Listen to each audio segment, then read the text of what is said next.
اور ایک مرد قلندر بھی کیا سکندر تھا، وہ ایک مرد قلندر بھی کیا سکندر تھا جو اپنے پاؤں کے ٹھوکر پہ تاج رکھتا تھا۔ جس طرح مفتی صاحب نے اپنی سیاست کے صرف 20 سالوں میں انقلاب برپا کر دیا، یہاں پر قوانین کا راج تھا، سرداروں کا راج تھا، انگریز کے غلاموں کا راج تھا، آپ نے ان کو چیلنج کیا، انہیں سرنگوں کیا، ان کے جبر کا خاتمہ کیا، اور آج سیاست میں وہ نہیں ہے اور ان کا کارکن میدان میں دندنا رہا ہے۔ آج آپ زندہ ہیں، آج میدان آپ کے ہاتھ میں ہے، بڑھتے چلے جاؤ، یہاں تک پہنچے ہیں، اب آپ کے لیے اسلام آباد منزل گاہ کا انتظار کر رہا ہے، وہ آپ کے قدموں کا انتظار کر رہا ہے، وہ آپ کی فتح کا انتظار کر رہا ہے، اور انشاءاللہ اسلام آباد ان جابروں کا نہیں ہوگا، اسلام آباد ان کارکنوں کا ہوگا، ان کے اقتدار کا ہوگا۔ میرے محترم دوستو، جس راستے پہ ان کی ہڈیاں پگھل گئی، جس نے اپنے 20 سالہ سیاسی دور میں پوری دنیا میں علماء کے مقام کو اٹھایا، اسلامی نظریے کو پروان چڑھایا، اپنے فکر کو انہوں نے پوری دنیا سے متعارف کرایا، آج آپ خوش قسمت ہیں، آپ اس نظریے کے وارث ہیں، آپ رسولین کے وارث ہیں، آپ اس جری کے وارث ہیں، آپ اس انقلابی کے وارث ہیں، اور انشاءاللہ جس منزل کے لیے انہوں نے نشاندہی کی تھی، آپ کے اور میرے لیے نشاندہی، اور انشاءاللہ اب اس منزل کے ہم قریب پہنچ گئے۔ چھوڑو ان باتوں کو، اب اس کی اہمیت ختم ہو گئی ہے۔ پارلیمنٹ پہ 5 سیٹیں ہیں، 10 سیٹیں ہیں، نہیں ہے۔ پارلیمنٹ کی اہمیت ختم ہو چکی ہے۔ پارلیمنٹ گھر کی لونڈی ہے، اب اسٹیبلشمنٹ کی، اب ایوان کی حیثیت نہیں، اب اس میدان کی اہمیت ہے، اس میدان کی حیثیت ہے۔ یہ میدان زندہ ہے تو ہم زندہ ہیں، تم جانو اور تمہارے ایوان جانے، عیاشیاں کرتے رہو، ہم تمہارے اس طرح کے جعلی ایوانوں کو اپنے ٹھوکر کے نوک پر رکھیں۔ ہم جس جمہوریت کے علمبردار ہیں، وہ جمہوریت آئین کی جمہوریت، اسلام کی علمبردار جمہوریت، قرآن و سنت کی علمبردار جمہوریت، عوام کی نمائندہ جمہوریت، ہم اس کے قائل ہیں، اور اگر وہاں قرآن و سنت نہیں ہے، اگر وہاں اسلام کی سربلندی نہیں ہے، اعلاء کلمت اللہ نہیں ہے، وہاں غلامی ہے، ٹرمپ کی غلامی ہے، امریکہ کی غلامی ہے، غرب کی غلامی ہے، تو ہم ایسے نظام پر لعنت بھیجیں۔ آج اپنا محاذ بھی پہچان لو اور اپنے مد مقابل کا محاذ بھی پہچان لو۔ جہاں بے حیائی کو فروغ دیا جا رہا ہے، جہاں مغرب کی تہذیب کو فروغ دیا جا رہا ہے، جہاں عریانیت کو فروغ دیا جا رہا ہے، اور اس عریانیت کو یہ لوگ اپنے لیے باعث فخر سمجھتے ہیں، جس عریانیت کو یہ روشن خیالی سے تعبیر کرتے ہیں، ہم نے اس کے مقابلے میں آواز بلند کی ہے۔ یہ تمہاری روشن خیالی ہماری نظروں میں تاریکی ہے، جہالت تاریکی ہے، ہم اس سے محروم نہیں ہوتے، ہم نے اس کو شکست دے دی ہے اور تمہارے ایجنڈے کو ناکام بنا دیا۔ آپ کا مستقبل ٹرمپ کی سیاست نہیں ہے، آپ کا مستقبل یہود کی سیاست نہیں ہے، آپ کا مستقبل ہنود کی سیاست نہیں ہے، آپ کا مستقبل مفتی محمود سیاست۔ میرے محترم دوستو، جب پاکستان ٹوٹ گیا، کس بنیاد پر ٹوٹا؟ عوام کی اکثریتی ووٹ، اکثریتی رائے کا فیصلہ تسلیم نہیں کیا گیا۔ عوام کے منتخب پارلیمنٹ کا اجلاس اس وقت کے جنرل یحییٰ خان نے کہا تھا کہ نہیں بلانا، اور وہ اجلاس ملتوی ہوتا رہا اور کہا گیا کہ اگر کوئی ڈھاکہ گیا تو ہم ان کی ٹانگیں توڑ دیں گے.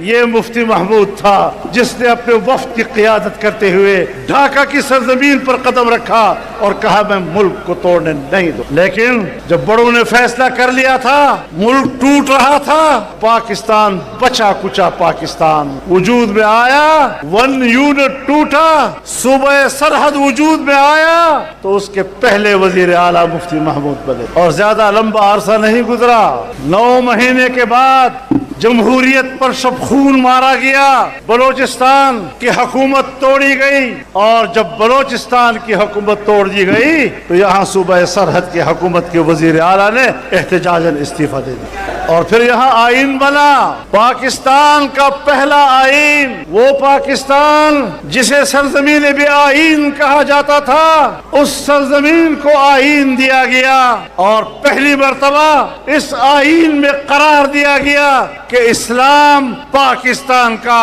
مملکتی مذہب ہوگا. اس آئین میں یہ قرار دیا گیا کہ قانون سازی قرآن و سنت کے تابع ہوگی، اور یہ قرار دیا گیا کہ قرآن و سنت کے منافی کوئی قانون نہیں بنے گا. اسلامی نظریاتی کونسل کا قیام عمل میں آیا، اس کی سفارشات پر قانون سازی ہوگی. لیکن میرے دوستو، 1973 میں جو اسلامی نظریاتی کونسل بنی، اس کے سفارشات مکمل ہوئے، پارلیمنٹ میں آئے، لیکن آج تک ایک سفارش پر بھی قانون سازی نہیں کی گئی. اس میں ڈکٹیٹروں کے دور بھی گزرے، ضیاء الحق نے اسلام کے نام پر 11 سال حکومت بھی کی، لیکن کوئی قانون سازی نہیں، قوم کے ساتھ کھلواڑ ہوتا رہا. محترم دوستو، میں اسٹیبلشمنٹ کو بھی بتانا چاہتا ہوں، میں بیوروکریسی کو بھی بتانا چاہتا ہوں، میں سیاست دانوں کو بھی بتانا چاہتا ہوں، میں حکمرانوں کو بھی بتانا چاہتا ہوں کہ جب 1977 میں پورے ملک میں الیکشن میں دھاندلی کی گئی، اس دھاندلی کے خلاف پورے ملک میں تحریک اٹھی. اس تحریک کی قیادت مفتی محمود نے کی تھی. چوری سے نتیجے برآمد کرنا، الیکشن میں دھاندلیاں کرنا، اس کے خلاف سب سے پہلے بڑی تحریک کی قیادت میرے قائد نے کی تھی، مفکر اسلام نے کی تھی. ہماری گٹھی میں یہ بات ڈال دی ہے کہ ہم پاکستان میں چوری کا الیکشن تسلیم نہیں کریں. چوری ہوئی ہے، 2018 میں بھی ہوئی، ہم نے کہا ہم تسلیم نہیں کریں. 2024 میں ہوئی، پارلیمنٹ میں ہوئی، اس صوبے کے الیکشن میں چوری ہوئی. ہم نے نہ صوبے کے چوری کو تسلیم کیا، نہ ہم نے وفاق کی چوری کو تسلیم کیا، نہ ہم نے 2018 کی چوری کو تسلیم کیا، نہ ہم نے 2024 کی چوری کو تسلیم کیا. اور لڑتے رہیں گے یہاں تک کہ پاکستان کے عوام کو اس کے ووٹ کا حق واپس. کہ ہم نے اصول کی سیاست کرنی ہے، جمہوریت کی سیاست کرنی ہے، اخلاق سیاست دی ہے، شائستگی کی. ہم اختلاف کرتے ہیں، ہم اختلاف کریں گے، لیکن ہماری سیاست گالیوں کی سیاست نہیں، بدتمیزی کی سیاست نہیں ہے، بد اخلاقی کی سیاست نہیں ہے، فحاشی اور عریانی کی سیاست نہیں ہے، اعلیٰ اسلامی اقدار کی سیاست. میرے محترم دوستو، ہم نے اس ملک میں سفر کرنا ہے، اپنے نظریات اور اپنے اقدار کی حفاظت کرنی ہے. ہم اس ملک میں جنگوں کے متحمل نہیں. ذرا سوچو خدا کے لیے، حکمرانوں ذرا سوچو. سن 1950 سے لے کر امریکی قرضے لے کر تم نے آج تک صرف ان کے قرضوں پر اپنی زندگی گزاری. آج تمہارا حشر کیا ہے؟ ہندوستان معاشی لحاظ سے ترقی کر رہا ہے، چین ترقی کر رہا ہے، بنگلہ دیش ترقی کر رہا ہے، افغانستان کی حالت ہم سے بہتر ہے، ایران ترقی کر رہا ہے، اور اس پورے خطے میں ایک پاکستان ہے جو ڈوب رہا ہے. کن پالیسیوں کی وجہ سے ڈوب رہا ہے؟ تمہاری غلامانہ پالیسیوں کی وجہ سے ڈوب رہا. تمہارے اندر خودداری نہیں ہے، تم فکری لحاظ سے غلام ہو، تمہیں صرف اپنے قوم کے بچوں کو قتل کرنا آتا ہے. تمہارے اندر پاکستان کو ترقی دینے کی صلاحیت نہیں ہے. آج چین کا اعتماد اٹھ رہا ہے، خطے میں پاکستان تنہا ہو رہا ہے، ہندوستان ہمارا دشمن، اور افغانستان سے بھی لڑائی. کہاں گئی ہماری خارجہ پالیسی، پرامن خارجہ پالیسی؟ پاکستان کے بقا و استقلال کی پالیسی. پروپیگنڈوں سے کچھ نہیں ہوگا. پروپیگنڈوں کی زبان روک دو, جنگ کی زبان روک دو. میں افغانستان سے بھی کہنا چاہتا ہوں, میں پاکستان سے بھی کہنا چاہتا ہوں, افغانستان پاکستان کی لڑائی نہ پاکستان کے مفاد میں ہے نہ افغانستان کے مفاد میں ہے. ایک طرف ہم انڈیا سے لڑے, دوسری سرحد پر ہم افغانستان سے لڑے. ہم نے پاکستان کو کہاں جا کر کھڑا کر دیا. اور ہم جنگ بندی کے لیے کہہ رہے ہیں, صرف جنگ بندی کے لیے نہیں, زبان بندی کے لیے بھی کہہ رہے ہیں. ایک دوسرے کے خلاف بولنا روکو, غلط پروپیگنڈے روکو. ایک بھی کہتا ہے میں بے گناہ ہوں, دوسرا کہتا ہے میں بے گناہ ہوں. ایک کہتا ہے میں بھی صرف دفاعی جنگ لڑ رہا ہوں, دوسرا بھی کہتا ہے میں دفاعی جنگ لڑ رہا ہوں. ان چیزوں سے کام نہیں بنتا. جمعیت علماء اسلام پہلے بھی کردار ادا کر چکی ہے اور اس سفارتی کردار میں ہم نے کامیابیاں حاصل کی ہے. تمہاری پوری وزارت خارجہ جو مقصد حاصل نہیں کر سکی وہ پاکستان کی ایک سیاسی جماعت نے حاصل کی. اور جب تم نے الیکشن میں دھاندلی کی اور جمعیت علماء اسلام اپوزیشن میں بیٹھی, بنی بنائی باتیں تمہارے ہاتھوں میں بگڑ گئی. تمہارے اندر تو معاملات طے شدہ معاملات کو آگے بڑھانے کی اہلیت و صلاحیت بھی نہیں ہے. ہم آج بھی دونوں ملکوں کے درمیان معاملات کو ٹھیک کرنے کے لیے کردار ادا کرنے کو تیار ہیں, لیکن اس کردار کے لیے ماحول دینا پڑے گا. دنیا چاہتا, امریکہ چاہتا ہے, مغرب چاہتا ہے کہ افغانستان میں اسلام کیوں آیا, امارت اسلامیہ کیوں قائم ہوئی. ان کے پیٹ میں درد ہے. ہم نے بہت پراکسی جنگ لڑ لی. کمیونسٹ آئے, ہم نے مجاہدین کا ساتھ. مجاہدین آئے, آپس میں لڑے, ہم نے دوسرے مخالف کا ساتھ. طالبان آئے, وہ لڑے, ہم نے طالبان کا ساتھ دیا. طالبان کے خلاف ہم نے کرزئی کا ساتھ دیا. ہم نے اڈے دیے, امریکہ کو اڈے دیے, جہاز اڑائے, اب ہماری فضاؤں سے گزرے اور افغانستان پر بمباری کرتے رہے. آج کہتے ہیں افغانستان پر قابض حکومت. قابض حکومت کیوں بھائی قابض؟ کہتے جنگ کر کے آئے ہیں, عوام کے منتخب نہیں ہیں. تو میں نے کہا جنگ کر کے آیا تھا, وہ بھی تو عوام کے انتخاب سے نہیں آیا تھا. تو آپ نے سرکاری طور پر ان کو تسلیم کیا یا نہیں؟ آپ نے ان کو وہاں سفارت خانہ لیا وہاں, اور یہاں ان کو سفارت خانہ دیا. آپ نے دونوں ملکوں کے تعلقات کو سفارت خانے کے اعلیٰ معیار پہ قائم کیا. آج کیا ہو گیا ہے؟ اپنے قبلہ سیدھا کرو, دوسروں کے قبلوں پہ بحث نہ کیا کرو, اپنا قبلہ ٹھیک کرو. ہم خطے میں امن چاہتے ہیں, ہم پاکستان کو ایک پرامن ریاست دیکھنا چاہتے ہیں. پرامن ہوگا تو پھر اس کے بعد پاکستان معاشی ترقی کر سکے گا. اپنے پالیسیوں پہ نظر ثانی کرو. ملک میں اگر مسلح گروہ پھر رہے ہیں, پاکستان کے اندر تو مسلح گروہ موجود ہیں, اور جاتے ہو افغانستان میں بمباری کرنے کے لیے تو درون درچ کر دی کہ بیرون خانہ آئی. تو نئی نئی باتیں بنانا اور معصوم بن کر جنگ کے لیے جواز فراہم کرنا, اب وہ وقت گزر چکا ہے. 40 سال 45 سال سے لوگ آپ کو اسی طرح دیکھ رہے ہیں.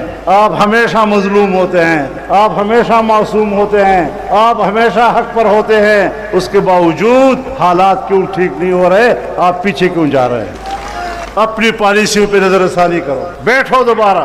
اور میں اپنے حکمرانوں سے بھی کہنا چاہتا ہوں کہ دوسروں کا گلہ نہ کیا کرو. ذرا تھوڑا جیاں اپنے منجے دے تھلے اپنا ڈانگ بھی پھیرو ذرا, کہیں تمہارے اندر گھس بیٹھی ہے وہ ایسے حالات تو نہیں پیدا کر رہے.